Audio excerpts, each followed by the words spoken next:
नागपुरात 5वीच्या विद्यार्थिनीला बेदम मारहाण करण्यात आली। गणिताचं उत्तर चुकल्यानं मारहाण केल्याचा आरोप आहे। मुलीच्या हाताला दुखापत झाली आहे। शिक्षकावर गुन्हा दाखल करण्यात आलाय। मुलीला शाळेतून काढून टाकण्याचीही धमकी दिली गेली आहे। गणिताचं उत्तर चुकल्यानं मारहाण केल्याचा आरोप हा करण्यात आलाय। तर मुलीच्या हाताला दुखापत झाली आहे। यावेळी शिक्षकावर गुन्हाही दाखल करण्यात आलेला आहे। नागपुरात 5वीच्या विद्यार्थिनीला ही मारहाण करण्यात आली आहे। गणिताचं उत्तर चुकल्यानं या विद्यार्थिनीला मारहाण करण्यात आली। काय झालं नेमकं शाळेमध्ये, जिल्हा परिषद शाळेमध्ये 5व्या वर्गामध्ये आहेत ना? काय कशामुळे मारलं, कशाने मारलं त्यांनी? काडीने मारलं।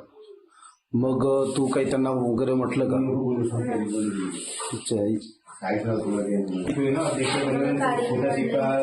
काडीने मारले। याच्या अगोदर सुद्धा तुला त्रास द्यायचे? या संदर्भात अधिक माहिती घेणार आहोत आमचे प्रतिनिधी तेजस मोहतुरे यांच्याकडून। तेजस, नागपूरमध्ये या 5वीच्या विद्यार्थिनीला मारहाण करण्यात आली, काय नेमकं प्रकरण? नक्कीच नागपूर जिल्ह्यातील तिही तालुक्यात देवळी कला येथे ही घटना घडली आणि या घटनेमुळे जर बघितलं तर शिक्षण क्षेत्रात मोठी खळबळ माजलेली आहे। जिल्हा परिषद प्राथमिक शाळेत 5व्या वर्गात गणिताचा तास सुरू होता आणि चुकीचे उत्तर दिल्याने संतपलेल्या मनोहर वाडीवसने या शिक्षकाने ज्या विद्यार्थिनीवर बेदम मारहाण केली।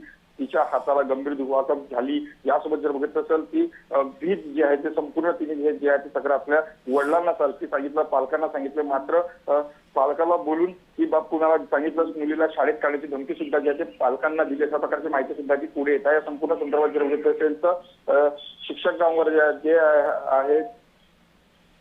आहे ते चाइल्ड हेल्पलाईनच्या वतीने जे आहे ते यांच्याने जे आहे ते तपास सुद्धा करण्यात आल्याने संबंधित शिक्षकावर जे आहे ते कारवाई सुद्धा करण्यात आली। मात्र अशी घटना घडू नये यासाठी जे आहे ते चाइल्ड हेल्पलाईनने सुद्धा जे आहे ते याची काळजी घेतलेली आहे आणि या संदर्भात सुद्धा त्यांनी जे आहे ते पोलीस स्टेशनमध्ये जे तक्रार दाखल केली आहे। पुढील तपास जे आहे ते पोलीस करत आहेत।